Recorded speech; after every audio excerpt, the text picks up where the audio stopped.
We hope that before going through this presentation, you already have a fairly good idea about concepts such as spectrophotometry, absorbance, etc. Clinical chemistry, also known as chemical pathology, more commonly known as biochemistry or clinical biochemistry, is an area of pathology which concerns itself with the analysis of body fluids and extracts. Um, why do we use this field? Well, clinical chemistry provides a lot of useful information which has a role in medical practice, sometimes as a method of diagnosis of a disease. For example, a postprandial glucose level of above 200 mg per dl means that you have diabetes. It has a role in prognosis, which means it can give you an idea as to where this disease is likely to head. It also helps us sometimes in monitoring disease progression, whether a patient is becoming better or worse, and whether a treatment is working or not. And clinical chemistry deals with the estimation of dissolved elements in body fluids and extracts. These elements could be things like glucose, cholesterol, triglycerides. It could be electrolytes such as sodium, potassium, calcium. It could be hormones such as thyroid hormones, fertility hormones, TSH, etc. Um, Here is a very short list. This probably covers only about 20 odd analytes, but this could go on and on over 100 analytes. However, these 20 analytes that you see in front of you are the most common analytes which are performed in any clinical laboratory as far as chemistry reagents is concerned.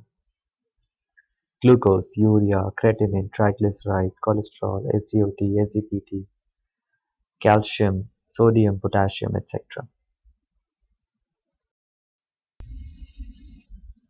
Before we go further, one must understand what is Metso's Ozone Biomedical selling and what our customers are buying. Typically, we are selling what we call as reagents.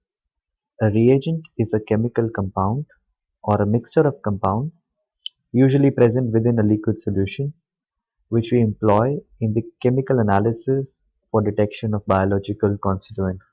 To say very simply, it's a chemical mixture that we use to detect an amount of analyte.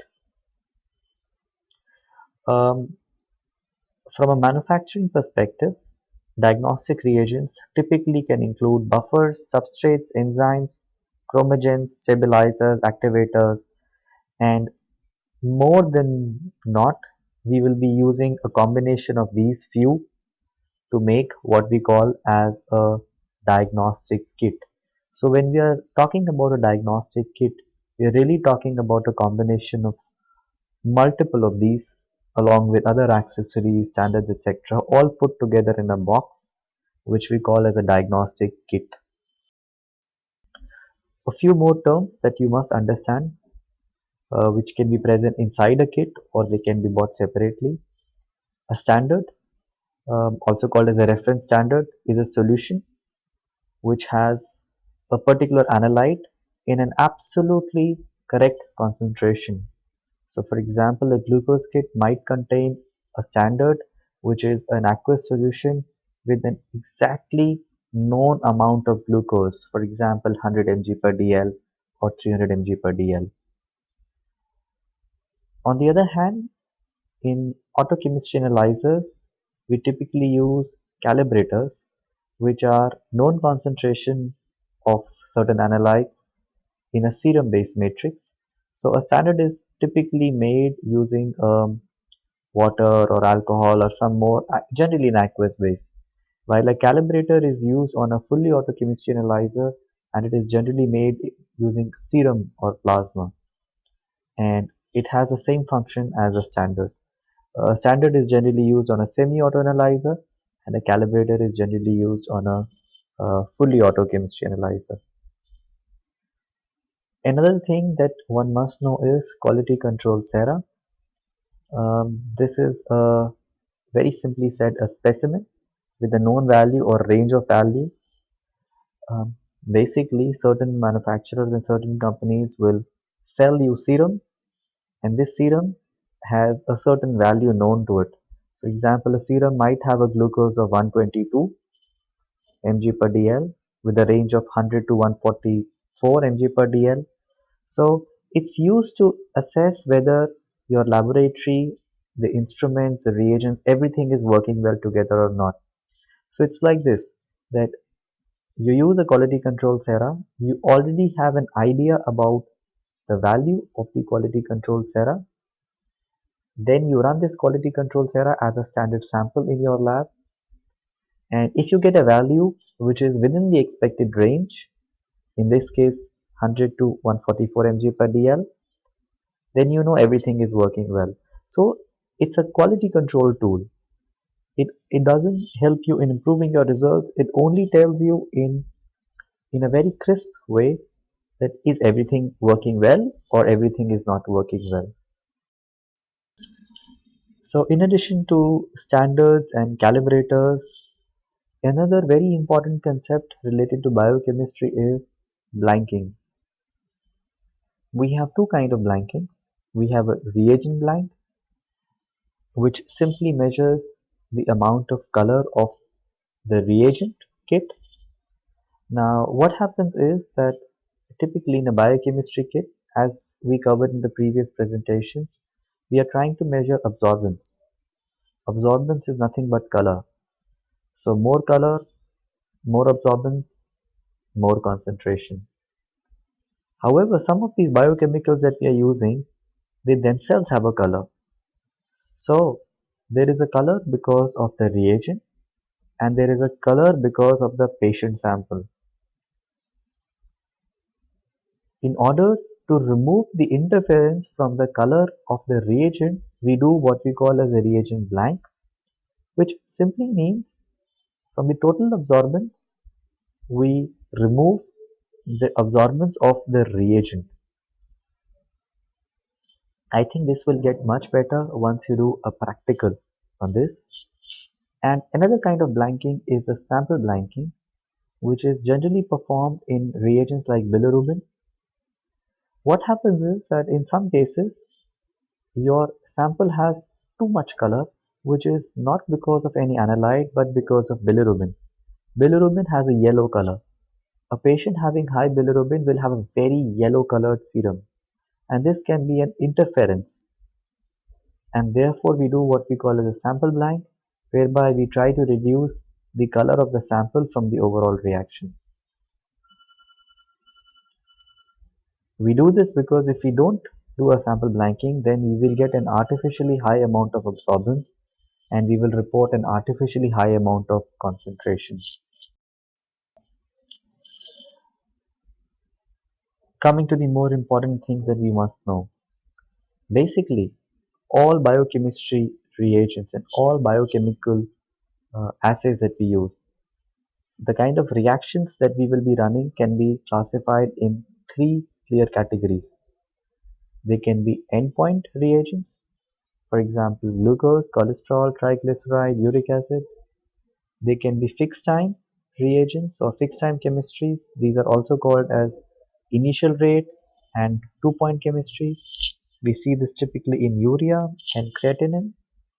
And they can be kinetic chemistries or kinetic reagents, which we see in case of ALT and AST or SGOT, SGPT, alkaline phosphatase, etc.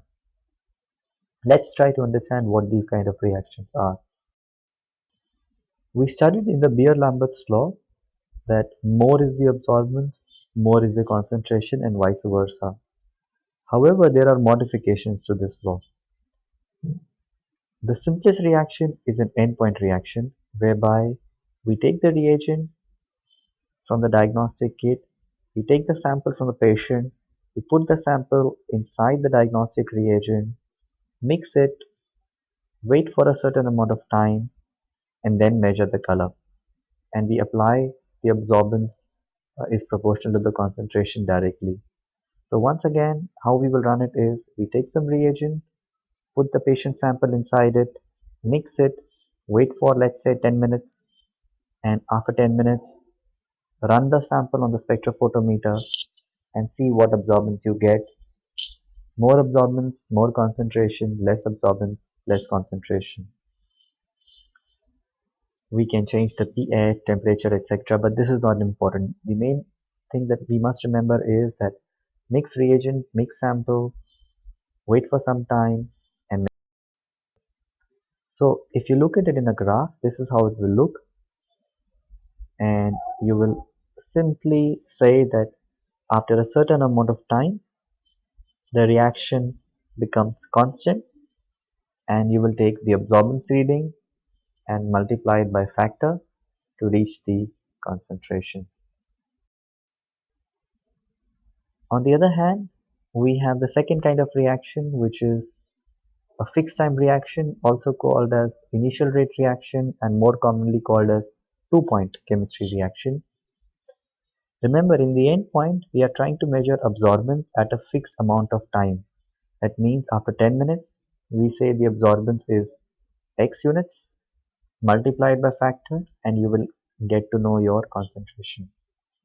In a fixed time, what we are trying to see is we are trying to measure the change in absorbance. So we take 2 points, let's say 1 minute and 3 minutes, and we measure the absorbance at 1 minute, and we measure the absorbance at 3 minutes. So A1 is 1 minute, A2 is 3 minutes. So the absorbance at point number 1, which is at 1 minute, is let's say A1, and the absorbance at point number 2, which is at 3 minutes, or anything else, any other amount of time, is A2, and we measure how much has the absorbance changed, or delta absorbance, and then we apply the Beer-Lambert's law. More is the change of absorbance, more is the concentration. So we multiply the factor by the change in absorbance, and we get the result of concentration. This is a fixed time reaction. And the third type of reaction is a kinetic reaction, whereby we measure the change in absorbance per minute. So once again, in an endpoint reaction, we were measuring absorbance at a certain amount of time. In a two-point or a fixed time reaction, we were measuring change in absorbance. In a kinetic reaction or a kinetic chemistry kit, we measure the rate of change of absorbance. How fast is the absorbance changing? We do this by taking absorbance at 1 minute, 2 minutes, 3 minutes, 4 minutes. We take multiple readings and then we make the average. How much is the change in absorbance in these many readings? So once again, once we know the rate at which the absorbance is changing, then we can simply multiply it by a factor and arrive at the concentration.